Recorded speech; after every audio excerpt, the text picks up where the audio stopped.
Ok, muy buenas tardes, Dios les bendiga. Amén. Nuevamente en nuestra clase, y es nuestra última clase de santidad y herencia pentecostal. Espero que haya servido mucho para ustedes en clase como maestro que he estado aquí con ustedes durante este mes. Y vamos rápidamente a la clase ya que tenemos solamente hoy una horita. Bien, en la sección 3, ¿se acuerdan de que hablamos de que aquí habían tres pasos de lo que era la reforma, la santidad, y hoy vamos a ver los pasos del pentecostalismo, el movimiento pentecostal que se desató en el siglo XVIII, perdón, XIX, okay, en el siglo XIX, a fines del año 1890, 80 y algo, 88, creo que fue que empezó el sistema pentecostal. Bien, entonces estamos en la sección 3. Páseme al siguiente, hermana. El movimiento pentecostal, que dice en su libro, en la página 33, comienzos humildes. ¿Por qué hablamos de comienzos humildes? Porque el pentecostalismo se levantó bajo ese sistema, ¿sí? Ahora más adelante vamos a mirar a dónde fue el avivamiento prácticamente aquí en los Estados Unidos. Acuérdense que estamos en los Estados Unidos, acuérdense que Juan Wesley y su hermano Carlos vinieron aquí, acuérdense que muchos otros predicadores que no están aquí también estuvieron ahí, Moody, en fin, en muchas personas. Ok, pero en el tiempo que hemos visto del año 1517 al año 1887-88, acuérdense que fue lo que fue la reforma y también entró lo que es la santidad, ¿sí? O sea que había un movimiento muy calmado. Era un movimiento bíblico, bajo las bases bíblicas, ¿sí? Pero acuérdense de que la mecha, a ver cómo les explico un poquito más sencillo. Digamos, la mecha que prendió la pólvora fue precisamente en el levantamiento de la iglesia. ¿Fue cuándo? El día de Pentecostés. Okay. Hablaron nuevas lenguas, vino el Espíritu Santo, se prendió el fuego. Okay. Y cuando se prendió el fuego en la iglesia primitiva, ¿qué hubo? Señales, milagros. Hubo mucha persecución, sí, pero la presencia del Señor estaba ahí. Yo no digo con esto de que las iglesias que no tienen el bautismo del Espíritu Santo, que no pertenecen a Dios o que no son salvas. Yo no estoy diciendo esto, porque aquí lo que cuenta es tener al Hijo en nuestro corazón, a Jesús como nuestro Salvador. Pero necesitamos del fuego del Espíritu Santo. ¿Okay? ¿Por qué? Porque ¿qué hace el Espíritu Santo? El Espíritu Santo remueve. El Espíritu Santo trae la bendición. El Espíritu Santo trae sanidad, el Espíritu Santo trae el movimiento, el Espíritu Santo trae ese sentir en nosotros. Pero cuando estoy hablando de sentir del pentecostalismo, no estoy hablando de esas locuras que muchas veces en la iglesia lo hacen así tan desbordadamente. Se van contra las paredes, se golpean, botan bancas, en fin, hacen desastre. Eso no es lo que el Espíritu Santo hace. El Espíritu Santo es muy diferente porque Él es ordenado. ¿Okay? Entonces, se levantó la iglesia primitiva bajo ese sistema humilde. Y ahora estamos hablando de 19 siglos después, 1900, pisando lo del año 1900 años, pues nuevamente y se levanta bajo el sistema humilde. Porque el pentecostalismo aquí en los Estados Unidos se desató en California. En California. Bien, vamos a mirarlo más adelante. Entonces, los comienzos humildes. Bien, la siguiente, por favor. Ahí estamos mirando el Pentecostés y las lenguas. Entonces, ¿cuáles son las evidencias del bautismo del Espíritu Santo? Las evidencias del bautismo del Espíritu Santo es hablar lenguas. No hay otra. Una persona puede decir, no, yo fui bautizado al Espíritu Santo porque lo sentí y sentía corriente en mi cuerpo y sentí algo como mariposas en mi estómago y sentí que yo podía como moverme, como brincar, pero esas no son parte de evidencia. Pero la evidencia principal que una persona fue bautizada con el Espíritu Santo son las lenguas. ¿Se acuerdan el Pentecostés? Los discípulos que la gente que estaban alrededor de ellos los oían hablar en idiomas diferentes. Una persona, nuestro lenguaje natal es el español. Okay. Posiblemente por nuestra estadía aquí en Estados Unidos ya dominamos un poco el inglés o hablamos algo de inglés. Eso no quiere decir de que el Espíritu Santo va a tomarnos para nosotros seguir hablando el mismo idioma. Vienen lenguas raras, incluso vienen lenguas pueden llegar lenguas celestiales que nosotros no conocemos. Se puede hablar hebreo, se puede hablar francés, italiano, alemán, lo que sea, chino, en fin. Okay. Esas son las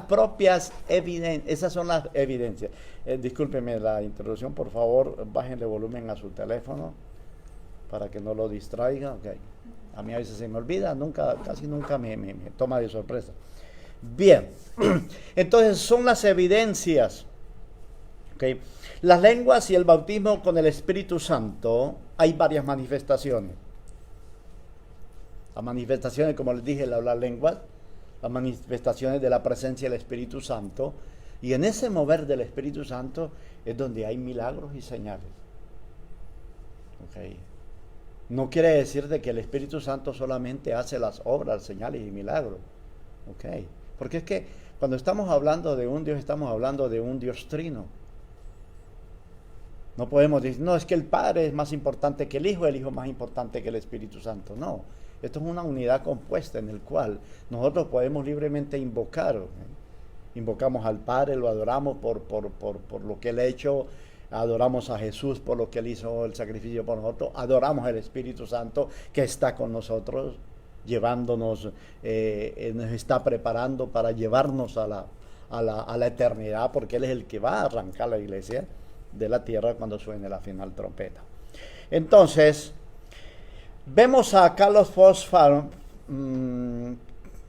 Pirham, creo que se leería en inglés, ¿verdad? Pirham, ok. Pirham era un maestro y predicador quien había recibido la experiencia de la santificación. O sea, Pirham era un seguidor de la doctrina de ¿quién?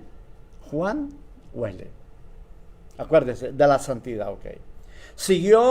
Recibió esa experiencia de la santidad. Y es que no hay otro camino mejor que buscar la santidad. Mire, un cristiano puede partir a la eternidad, se puede morir sin el bautismo del Espíritu Santo, pero viviendo en santidad es salvo. Una persona que recibe las lenguas, que recibe el Espíritu Santo para ser bautizado, pero no vive en santidad, hay un peligro que no vaya a la eternidad con el Señor. Porque es que la Biblia dice, sin santidad nadie verá al Señor. ¿Sí ve? Entonces, el fruto del Espíritu Santo es el que me lleva a mí a la presencia de Dios, mas no el poder del Espíritu Santo. Yo con el poder del Espíritu Santo puedo hacer muchas cosas porque Dios ya me dio ese don y Él me respalda en eso. Pero puede que no viva en santidad. Y eso es un peligro por el cual yo tengo que cuidar mi vida espiritual para que nadie tome mi corona. ¿Okay? Entonces, él vivió esa experiencia de santificación. Él era un director de instituto bíblico en uno de los lugares donde se empezó el pentecostalismo en Topeka, en el estado de Kansas. Y como muchos entre los santificados deseaba saber la realidad del bautismo del Espíritu Santo. O sea, nosotros tenemos que buscar el bautismo del Espíritu Santo. ¿Qué dijo Jesús en cuanto a esto? Él dijo, si vosotros siendo malos sabe dar buenas dádivas a vuestros hijos, ¿cuánto más vuestro Padre Celestial os dará todas las cosas Y él dice en otra parte, en uno de los evangelios, dice, ¿y quién nuestro Padre dará el Espíritu Santo? Okay, a quien lo pida. Entonces, el bautismo del Espíritu Santo es una experiencia única. Eso es único. Porque mire, cuando alguien aquí es bautizado en el Espíritu Santo, habla lengua, ok. ¿Por qué? Porque cuando uno es bautizado en el Espíritu Santo, la manera, o sea, nuestra oración mejora. Porque si yo fui bautizado en el Espíritu Santo es con el fin de yo dirigirme al Señor, darle libertad para que Él me tome. Porque ¿qué dice la Biblia? ¿Qué dice Pablo en el libro de Romanos?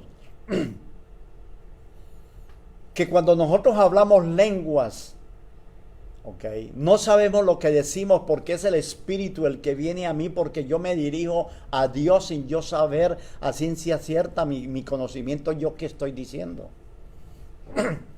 Porque es el Espíritu Santo dentro de mí que gime, que me enseña y que me dirijo a Dios. Por eso le digo que la oración mejora. ¿Por qué? Porque uno se suelta y uno puede. Yo he durado hasta media hora hablando en lenguas, en otro lenguaje, y empiezo a adorar. Y fue media hora que yo estuve hablando. No le puedo decir de que yo premedité hablar, porque el bautismo, o sea, las lenguas no pueden ser premeditadas. Es un lenguaje que viene del Señor. Sin embargo, muchas veces hay personas que solamente saben decir 3 o 4 palabras, raca y no sé qué más. Eso no es bautismo del Espíritu Santo. ¿Por qué? Porque cuando se hace de esa manera, eso es como cuando nosotros estábamos en la iglesia popular. ¿Quién no se sabía el Padre Nuestro? ¿Quién no se sabía la Ave María? ¿Quién no se sabía el Yo Pecador? ¿Quién no se sabía el Santo Ángel de mi guarda? No, yo fui religioso. De esa misma manera, un cristiano puede volverse lo mismo. Pero en la llenura del Espíritu Santo es diferente. Y este hombre, Pirham, lo que él deseaba era conocer el bautismo con el Espíritu Santo. Porque lo encontró en la palabra. Porque lo leyó de las enseñanzas de Jesús. Porque lo vio, lo analizó en el capítulo 2 del libro de los Hechos. Porque lo vio en todo el libro de los Hechos, como los discípulos, el Espíritu Santo se derramaba hasta en los gentiles, en la ciudad, en la casa de Cornelio, en Atenas con Pablo, en todo lugar estaba el Espíritu Santo. Y es algo muy importante porque Él es el que nos dirige, ¿ok? Entonces, como estamos hablando de pentecostalismo no lo puede haber si no está la presencia del Espíritu Santo. A nosotros nos llama a la gente, los que no son pentecostales, nos llaman pentalocos, porque somos locos, que porque hablamos otras cosas que ni. ¿Por qué? Porque no conocen a ciencia cierta la bendición de ser bautizados en el Espíritu Santo. Y como les decía, aquí dice, es una experiencia aparte, más allá de la santificación. ¿Y ve? La santificación no tiene nada que ver con el bautismo del Espíritu Santo. Usted preocúpese más que todo de buscar la santidad porque está seguro. Y es lógico, si está en santidad, busque el bautismo del Espíritu Santo. Pero preocupémonos primero, ¿okay?, por la santificación. ¿Qué es primero, el 1 o el 2? No podemos ir al 2 si no pasamos por el 1, ¿verdad? Porque si quitamos el 1 y dejamos el 2 como número 1 al final, cuando vamos al 10, ¿qué sucede? Al 0, ¿qué sucede? Nos falta una unidad. Así es el Señor, ¿ok? No podemos ir al segundo paso, no podemos ir a otras cosas si yo no estoy santificado. Bien. Ahora, Pirham decía de que esa era su intención, era descubrir esa evidencia. Hay muchos conceptos erróneos en este momento de lo que es que lo que son las evidencias del Espíritu Santo, y la gente dice no, las evidencias del Espíritu Santo, por ejemplo, es que Dios nos dé revelación de su palabra. Eso no son evidencias del Espíritu Santo, del bautismo estoy hablando. Acuérdense, del bautismo, no del Espíritu Santo, porque el Espíritu Santo nos da conocimiento. Tener al Espíritu Santo en nuestra vida, hay evidencias que nosotros conocemos la palabra y Él es el que nos da no nos da la revelación, porque la revelación ya está, nos da la iluminación de esa revelación. ¿Me expliqué? Ok, bien. Entonces, encontramos también a Seymour, ok. Era un afroamericano que nació en Luisiana y era un ministro bautista en Houston. Aceptó la santificación como una segunda bendición de la gracia de Dios. ¿Cuál es la primera gracia de Dios? ¿Cuál es? ¿Cómo? La salvación, correcto. Ese es el punto número 1. Esa es la gracia número 1. Y la santificación es el punto número 2. Yo no puedo ser santo si no soy salvo. ¿Qué me hace a mí santificarme? Que soy salvo, que estoy siguiendo a Jesús. Okay. Entonces, aceptó la santificación como una segunda bendición. Simón no se jactaba de mucha experiencia ni de mucha educación. Estudió con Pinham, okay, parece que fue discípulo de él, y también quería conocer y conoció el bautismo del Espíritu Santo. En la crónica de Houston, también se levantó, digamos, el tiempo del Espíritu Santo, el avivamiento del Espíritu Santo. Y esto fue notorio en el siglo XIX en los Estados Unidos. Esta nación cogió más fuerza. ¿Por qué? Porque 100 años atrás, la nación fue levantada ¿bajo qué? Bajo la palabra de Dios. Con los primeros presidentes, Lincoln, Washington, Harrison, en fin, todos los que pasaron por ahí. Y tenían la palabra y tenían al Señor, lógico. Pero con esta gente en el siglo XIX, a fines del siglo XIX, entonces vino lo más importante, lo más pujante. Ahora tenemos el punto número 2. ¿A dónde vino esa experiencia pentecostal? En Azusa Street, que hay una calle que se llama Azusa en California. Durante 3 años sin interrupción se celebraron reuniones de oración con el hablar en lenguas, cuando en lenguas y con profecías. Porque es que, vea, ya casi que me salgo. Porque es que esa es la experiencia más maravillosa, okay. Porque cuando se insiste en algo, tarde o temprano vamos a tener resultados. Un estudiante tiene resultados cuando insiste, cuando pasa, cuando sobresale. No que va a la escuela porque tengo que ir a la escuela porque mi mamá, mi papá me dicen que tengo que graduarme. Y cuando de pronto llegue a la escuela, pues ahí la voy a dejar. ¿Por qué? Porque no insiste en prepararse, en tener un conocimiento, en ser un profesional, a ganarse mejor la vida en el futuro. Pero el que lo hace va a tener buenos resultados. Entonces, esta gente en los Estados Unidos durante 3 años, sin interrupción, celebraban esto. Y en aquel lugar, okay, fíjese que el escritor dice, ¿y por qué fue Azusa Street? Azusa Street, aquel lugar, era un lugar muy humilde. Y no en Topeka, Kansas. Se dice que en el estado de Kansas la iglesia era enorme, la iglesia era de lujo. La iglesia a lo mejor no vamos a decir de millones como hoy en día. Pero era muy diferente, era más adecuada. Y cualquier persona prefería, no, yo voy mejor a Topeka. ¿Por qué? Porque la iglesia es más bonita. Los que vienen aquí al Shaddai dicen, no, pues la iglesia está bonita y todo, y bueno, pues eso es bendición. Y a lo mejor no me voy para aquella porque allí es más incómodo, en fin, o esto, lo otro, por lo que pensemos, ¿ok? Entonces, ¿por qué fue en Azusa Street? Mire,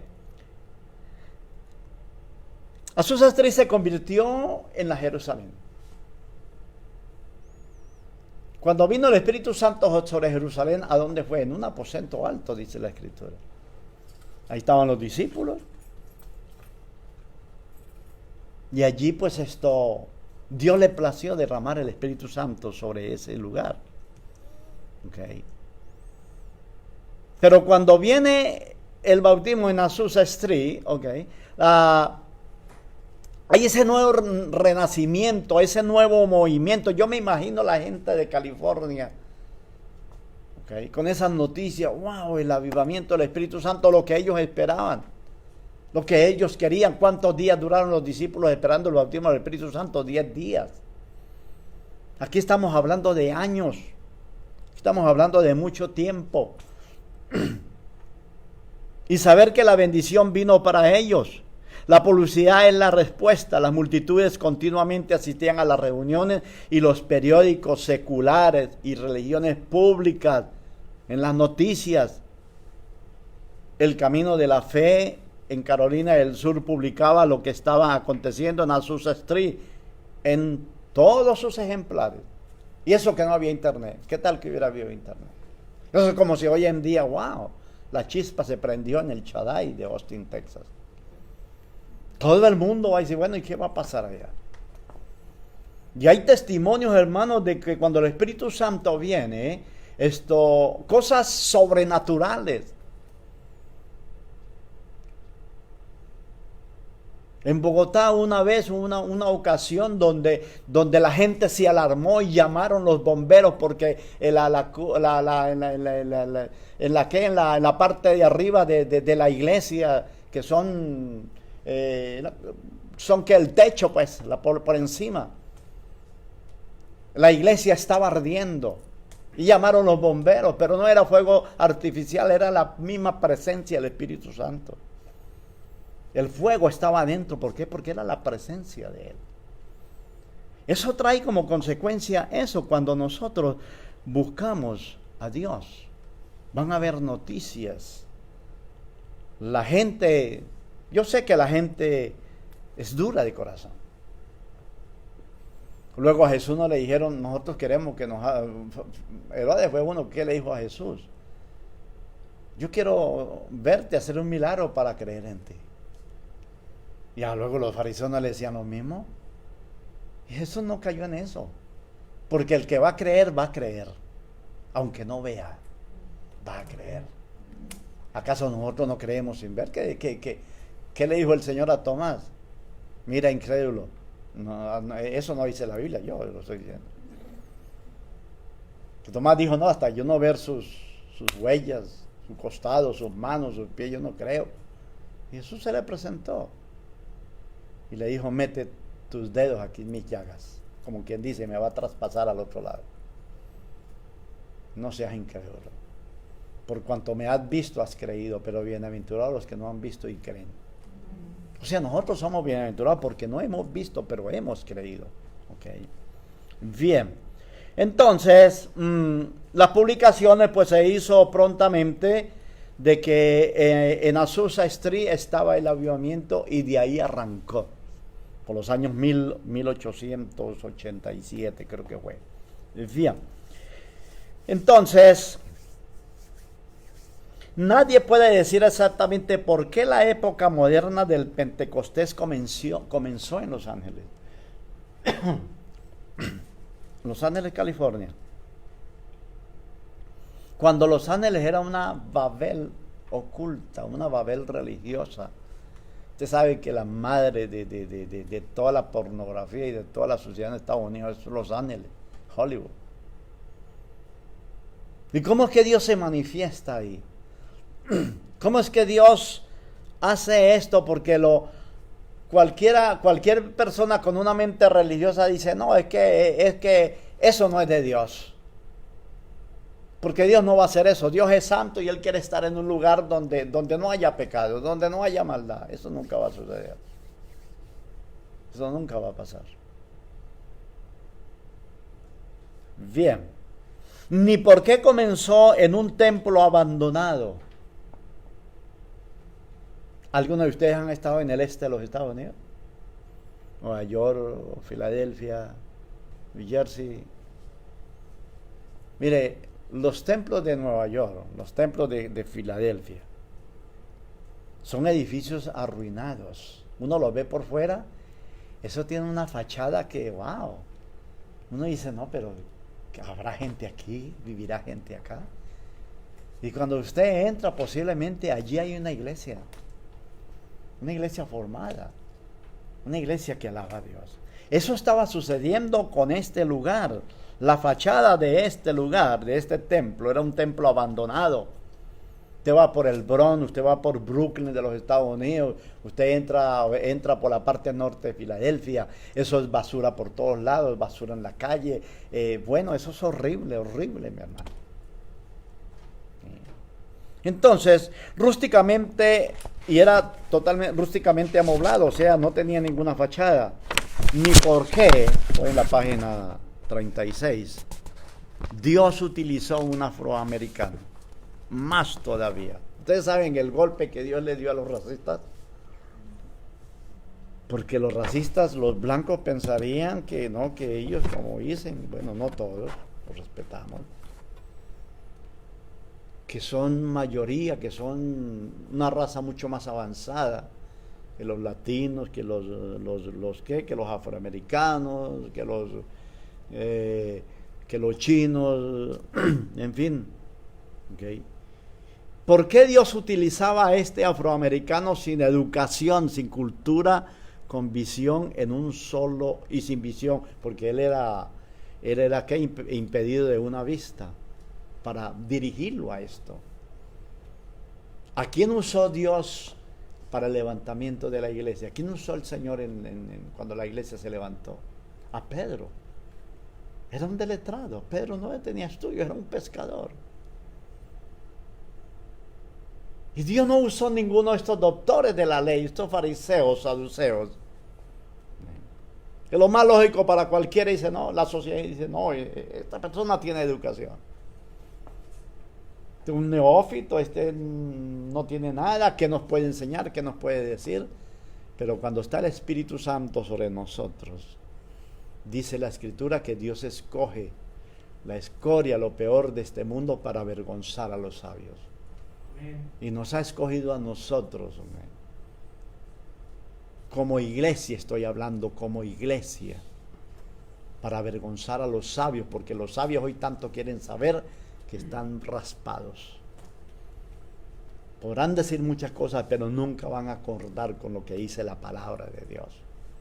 Por eso Dios estableció su iglesia, por eso nosotros somos la luz. Amén. Tampoco puede alguien explicar por qué Jesús de Nazaret nació en un establo, perdón. Ni por qué, como dijimos, Martín Lutero hizo su predicación de la Reforma en una pequeña capilla de madera. Y siempre va a haber un porqué, y bueno, ¿y por qué Dios utilizó? ¿Y por qué Dios usa esto? ¿Y por qué? Y eso sucede mucho en todas las iglesias. Puede llegar alguien aquí, en una predicación, en una enseñanza, el ministro está haciéndolo, pero llega alguien soberbio, arrogante. Si yo estuviera ahí, yo lo haría mejor. ¿Por qué él y por qué no yo? Porque Dios no le plació a usted tenerlo aquí, sino a mí. ¿Sí? Eso es lo que Dios hace. Entonces, el siguiente, ¿cuál es, mi hermana? ¿Estamos en el qué? 69. Bien. Las iglesias pentecostales, ahí está. Nosotros pertenecemos a esta, digamos, a la iglesia de santidad pentecostal. Nuestra misión en traducción al español, nuestra iglesia es la iglesia de santidad pentecostal. ¿Por qué seguimos la iglesia de santidad pentecostal? Porque, repito nuevamente, porque es que tenemos que buscar santidad. En muchos credos religiosos, digo cristianos, nos llaman fanáticos. ¿Por qué? Porque cuando no tenemos santidad, hablamos desbocadamente. En estos días tuve que corregir a una persona. Le dije, oye, usted va a la iglesia y usted tiene ese lenguaje tan obsceno. No, pero que eso tiene que ver. No, claro que tiene que ver. Vea lo que dice la Escritura. La Escritura es clara, la Escritura habla, la Escritura dice de que no salgan palabras corrompidas de nuestra boca. Porque con nuestra boca, con nuestros labios adoramos a Dios. ¿Cómo vamos nosotros a utilizar lenguajes obscenos? Okay. Entonces la iglesia de Santidad Pentecostal fue organizada en la primavera del año 1898. Empezó a organizarse. ¿Sí? Goldsboro, en Carolina del Norte. Allí empezó en una iglesia metodista. ¿Recuerdan cuando le hizo la iglesia metodista, que fue fundada por Juan Wesley? Era una iglesia que guardaba la enseñanza que el fundador les había enseñado, les había infundido. Hoy en día, pues la iglesia metodista, ya les dije lo que ellos hacen y están fuera del orden. Bien. Entonces,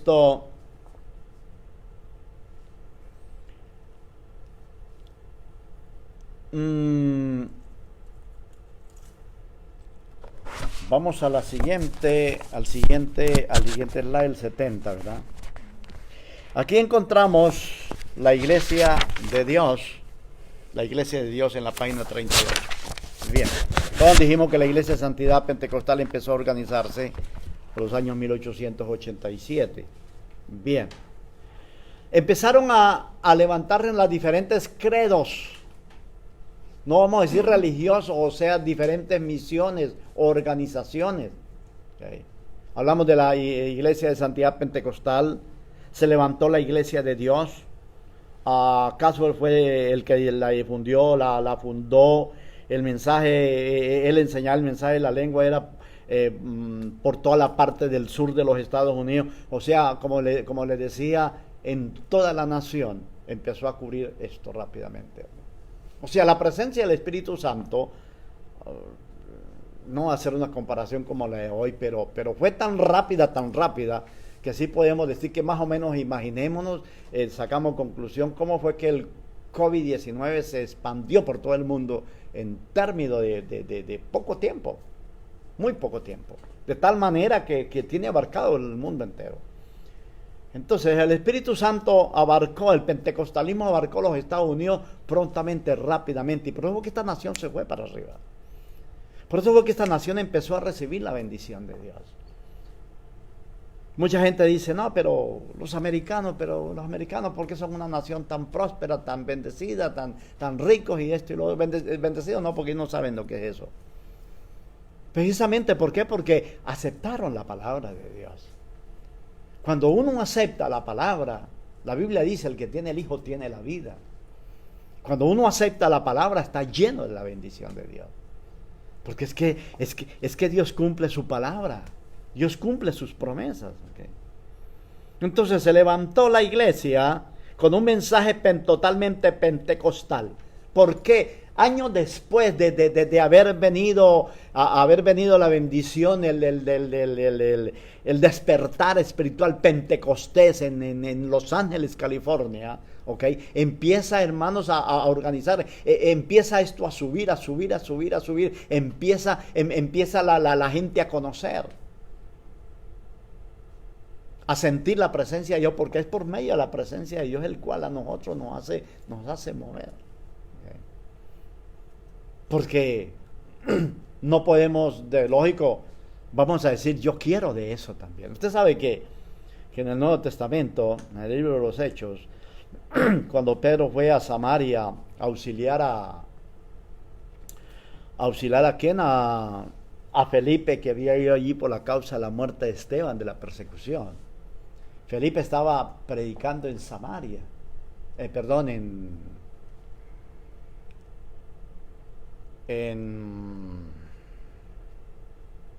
Samaria, ok. Y había allí un hombre mago que se llamaba Simón. Y este hombre, la Biblia dice de que todo el tiempo, con sus artes mentirosos, engañaba a la gente y los había absorbido, los tenía como esclavos. Y cuando Simón vio esto, su corazón se llenó de ambición, porque él dijo, si yo puedo aprender esto, imagínense. Porque ¿qué veía Simón en Santiago? En Felipe, los milagros que él hacía. Okay. Predicaba el evangelio, sanaba a los enfermos, o el Espíritu Santo, no él, el Espíritu Santo. Y pues este hombre Simón, okay, pues él quería obtener también eso. Y según el relato bíblico dice de que Simón se convirtió al Señor y andaba al pie de Felipe porque quería conocer más. Pero cuando viene Pedro a auxiliar, a ayudar a Felipe por lo que estaba sucediendo, Simón le dice a Pedro, le dice, ¿cuánto dinero tú quieres para que me enseñes, para yo poder también tener ese privilegio, ese don, ese poder? ¿Y qué le dijo Pedro? Perezca tú y tu dinero, porque el don de Dios no se compra con dinero. Ok. Y con esto pues entonces este hombre pues quedó en vergüenza, ok. Pero ahora cuando nosotros buscamos esto, cuando nosotros nos damos cuenta de esto, vamos a querer buscarlo. Mire, cuando yo me convertí al Señor, yo me convertí en una iglesia pequeña. Estaba hablando de una iglesia de 30, 40, 50 personas. Llegaríamos a estar. Pero era una iglesia de fuego, era una iglesia que buscaba el avivamiento, se buscaba la presencia del Espíritu Santo. Y yo duré un año en la iglesia. Duré un año en la iglesia, pero yo estaba impedido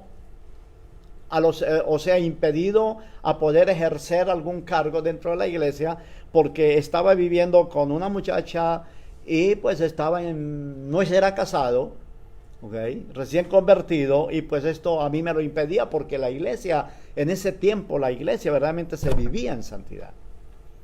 Sin embargo, después de todo esto, pues me separé de ella, me bautizaron en el agua y empecé a buscar el Espíritu Santo, Habíamos en la iglesia un grupo de unos 20 jóvenes. Y una noche, un sábado en vigilia, entramos a orar a las 8.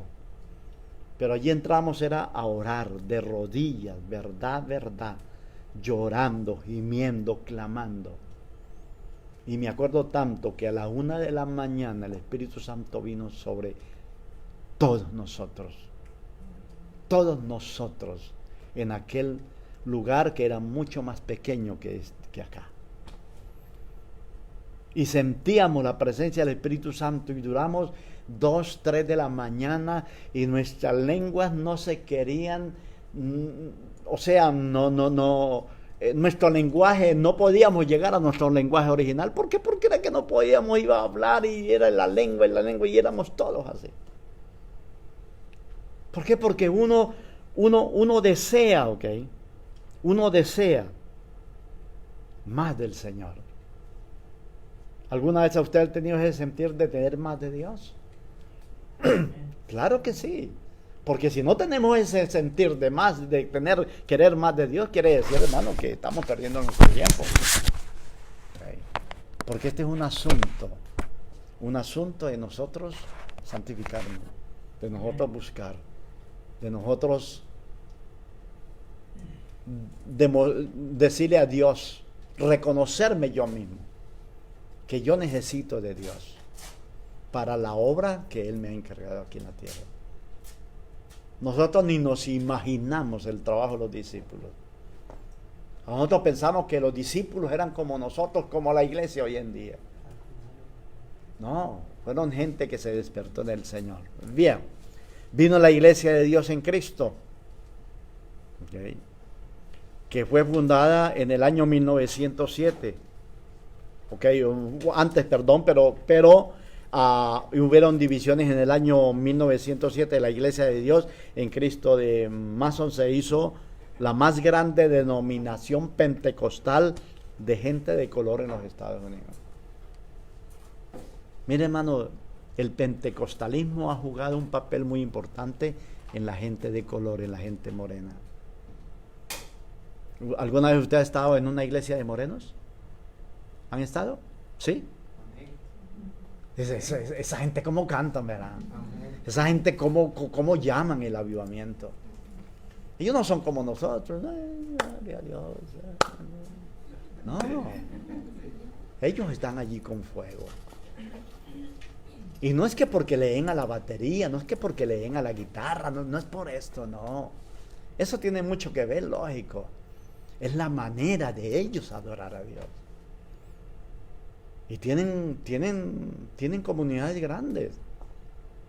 Y cuando uno entra ahí, hermano, ese es un imán que lo atrae a uno.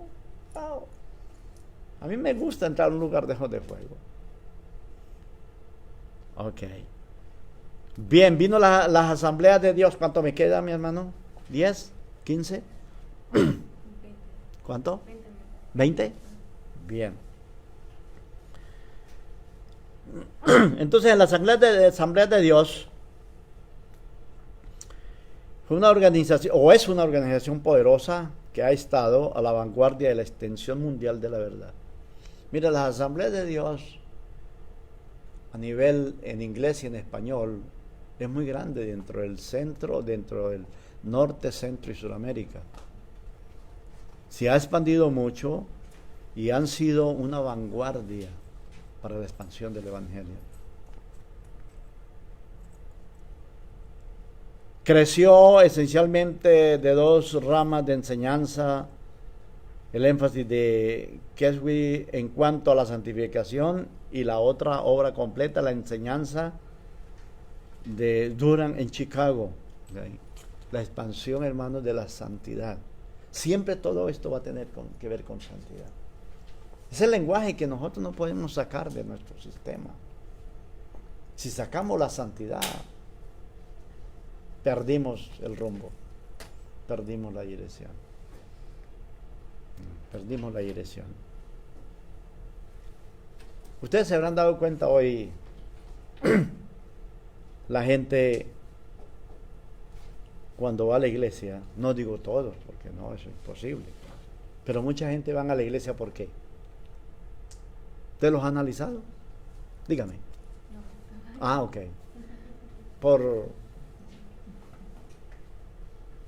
A ver, porque quiero irme hoy para la iglesia. Ay, no quiero quedarme en la casa hoy. A lo mejor se molestó con su esposo o su esposa. Ah, mejor me voy para la iglesia en lugar de ponerme aquí a ver malas caras. Ah, estos niños no me dejan quieto, me dejan tranquilo, mejor me voy para la iglesia. Van sin ningún rumbo, pero no van con un compromiso. Van porque creen que yendo a la iglesia el domingo solamente por asistir allá 2 horas. Y hoy en día eso es mucho, ya la gente ya quiere que uno les traiga un servicio de 1 hora. 3 cantos, 2, 3 cantos, que el pastor solamente predique 15, 20 minutos, que haya un testimonio, que haya esto, y hasta menos de 1 hora, porque ya están haciendo el servicio de la iglesia como un servicio de la misa, media hora. Y ya todo el mundo para afuera. Voy a la iglesia porque esta semana, bueno, por lo menos pues voy a mostrarle a Dios de que estoy agradecido con Él porque me fue bien en la semana. El trabajo estuvo muy bueno, gané muy buen dinero, en fin. Pero nunca por un compromiso de corazón. ¿Okay? Entonces el perfil pentecostal de las Asambleas de Dios en los Estados Unidos, que fue en el año 1913, era el siguiente. En el sudeste Mamson y King, líder de las tres denominaciones que se mantenían tenazmente a las tres obras de gracia divina: conversión, santificación y bautismo del Espíritu Santo. Porque tiene que haber una conversión, tiene que haber una santificación. Acuérdense que eso sucedió en Welles, sucedió en Calvino, pero ahora viene la parte importante. Toda esta reforma, todas estas enseñanzas, sin la culminación del pentecostalismo, hermanos, hubiera sido desastre. O no digamos así desastre, vamos a decir hubiera sido inconclusa. Es mejor explicar esa palabra. Hubiera sido inconclusa. Eso es como cuando un estudiante va a la universidad y estudió los 6 años, 5 años de universidad, lo que sea, pero no presentó el examen final. ¿Qué pasó? Y culminó sus materias, culminó todo. Ya prácticamente lo hizo. Pero ¿qué lo hace a él? ¿Qué lo respalda a él que estudió y que puede ejercer? ¿El qué? El certificado, el título. ¿Ve? No puede llegar y decirle, no, yo estudié tanto, muéstrame el certificado. No, mire, fue que a lo último yo no lo saqué. Así somos nosotros en el Señor, ¿sí ve? Tengo la redención, soy convertido, soy santificado. Y no estoy diciendo de que las iglesias nos están exigiendo, muéstreme el resultado del bautismo del Espíritu Santo para saber que usted es cristiano. Porque si fuera por eso, la mayoría de la gente estarían fuera, porque esto no es de nosotros, esto es de Dios. ¿Okay? Pero el pentecostalismo hace en la gente mover su corazón para que se santifiquen día a día. ¿Okay? Bien, el siguiente, el Pentecostés al mundo. Hablamos de los Estados Unidos. ¿Okay?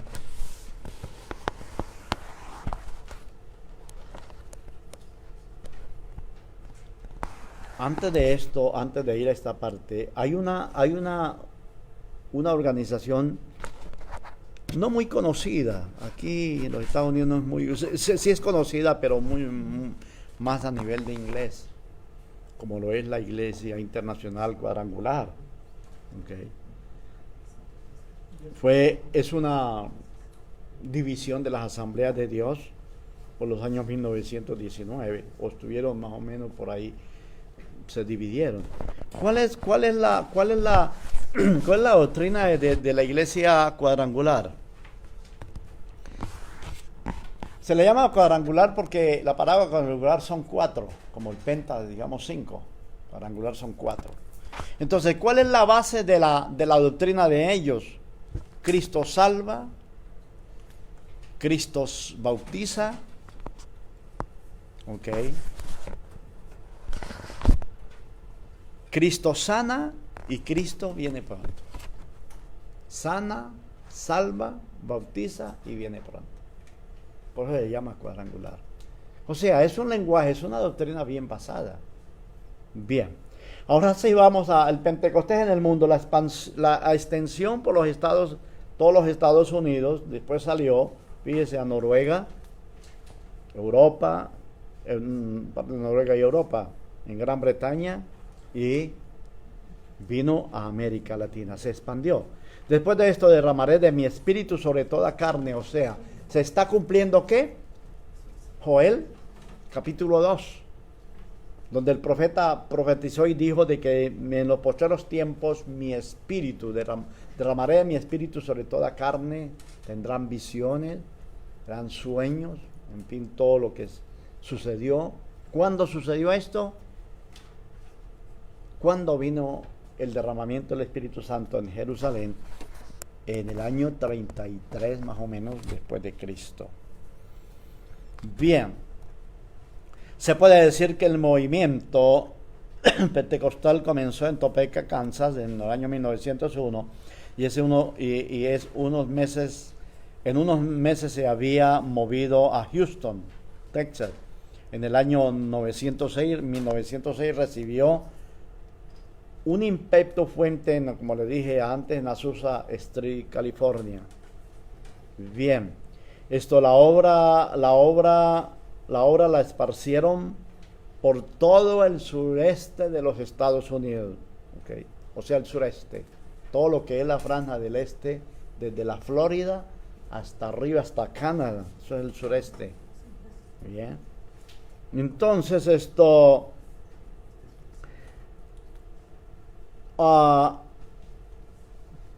se preguntan por qué una difusión tan rápida, por qué fue tan rápida la difusión del pentecostalismo dentro de los Estados Unidos, o sea, al mundo, ¿okay? No solamente a los Estados Unidos, sino que ya también se extiende. Primero, porque la naturaleza tan difusa del movimiento de la santidad. Esto llamaba mucho la atención. ¿Por qué, hermano? Porque cuando se hace énfasis en santidad, los que son de Dios, los que han de ser de Dios, los que aceptan la palabra, los que quieren un cambio. Nosotros muchas veces estamos esclavizados, ¿por qué? Por ignorancia, porque no conocíamos la verdad. Ahora, cuando nosotros conocemos la verdad, pues vamos a anhelar un cambio, ¿verdad que sí? Yo quiero mejorar, yo quiero ser mejor. Cuando tenemos ese sentir por el Señor, entonces se difusó, el movimiento de la santidad y la gente quería hacer esto.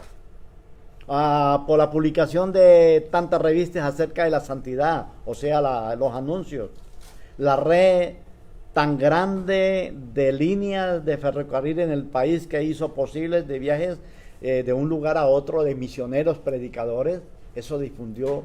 Imagínese en este tiempo si se difundiera, si llegase nuevamente ese avivamiento, ¿usted sabe cómo se difundiría esto?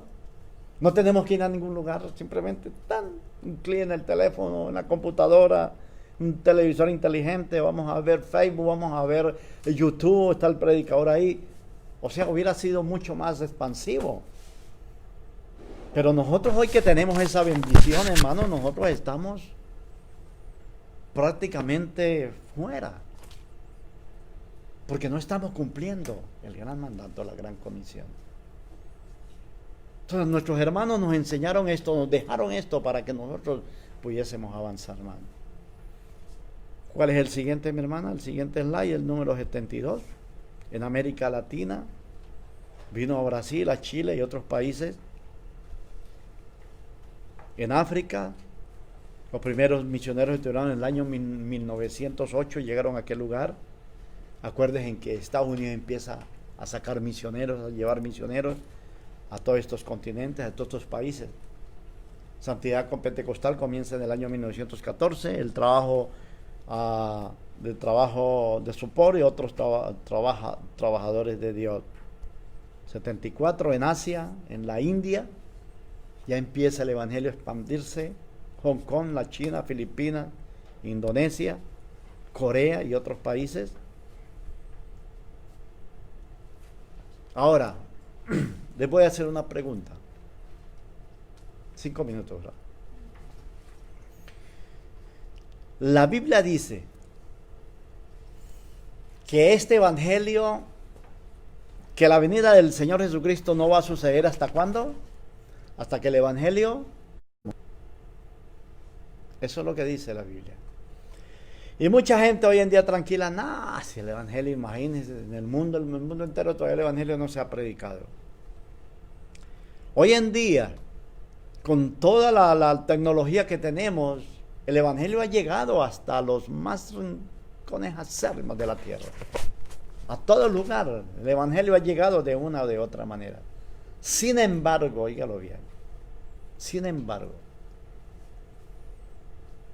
en los tiempos después de la venida de Cristo, en los tiempos de la gran tribulación, por 3 años y medio, van a haber 2 personajes que van a seguir predicando el evangelio, como lo son los 2 testigos que se cree que es Elías y Moisés. La Biblia dice que van a ser intocables. La Biblia dice que el anticristo los va a tratar de atrapar para matarlos, pero que Dios los cuida. 3 años y medio predicando el evangelio. O sea que el evangelio se va a seguir predicando. Esto es como los tiempos de la ley. En los tiempos de la ley, Moisés escribe Éxodo, Levítico y Números, okay, lo que era la ley en los 3 libros. Pero ¿qué hace Moisés en Deuteronomio? Deuteronomio quiere decir también un recuento de la ley. ¿Por qué hubo un recuento de la ley? Porque esta generación que salió por causa de su rebelión, quedaron en el desierto, murieron todos, a excepción de Josué y Caleb. Y como surge esa nueva generación, no conocían a ciencia cierta la ley. Lo que hace Moisés es que les hace recuento antes de pasar el Jordán a la tierra prometida. Les trae a recuento la ley. Por eso usted en Éxodo consigue los 10 mandamientos, en el capítulo 5, y en el capítulo 20 de Deuteronomio también los consigue de la misma manera. ¿Okay? Entonces Dios lo que va a hacer es en su inmensa misericordia. La Biblia no lo notifica, la Biblia no lo dice.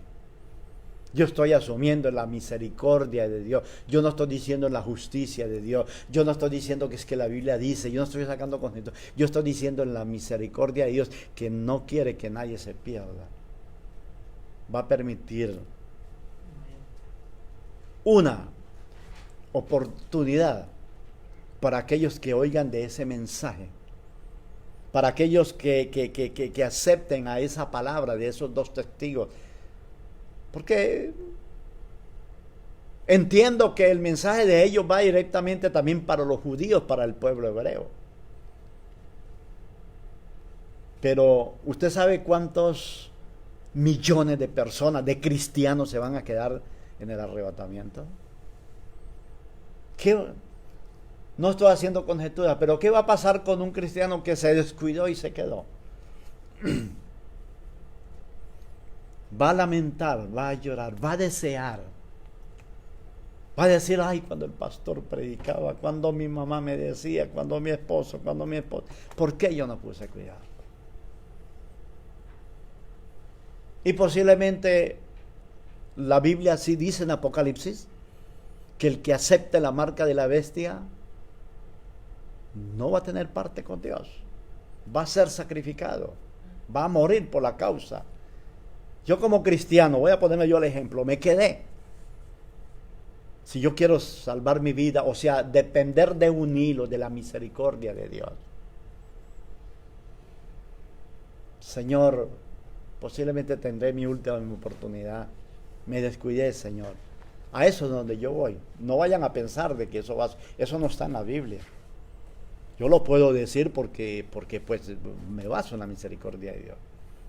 Pero a lo mejor Dios lo acepte o no lo acepte. ¿Sí me expliqué, verdad? Entonces lo que le estoy diciendo es que allí el evangelio va a seguir siendo predicado.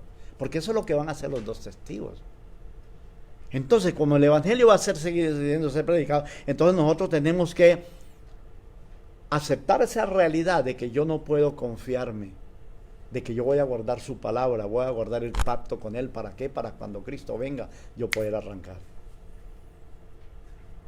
Hay personas que dicen, yo quisiera estar en la tierra para ver qué va a hacer esta gente que se vayan a quedar. Pues quiere decir que usted también se va a quedar y no va a ver el arrebatamiento, ¿verdad? O sea, eso es un decir muy tonto, ¿verdad, hermano Roberto? Eso es muy tonto. ¿Yo qué voy a desear? Después de que yo me vaya, pues yo no voy a hacer nada en la tierra. Yo no tengo conocimiento de nada. Yo no deseo ver a esta gente que son duros de corazón. Eso es cuestión de ellos y Dios. Yo tengo que proseguir. Tengo que buscar la santidad. Tengo que buscar la presencia de Dios. Tengo que guardarme para cuando Cristo venga por su pueblo, yo poder partir con Él. Dios les bendiga. ¿Tienen preguntas?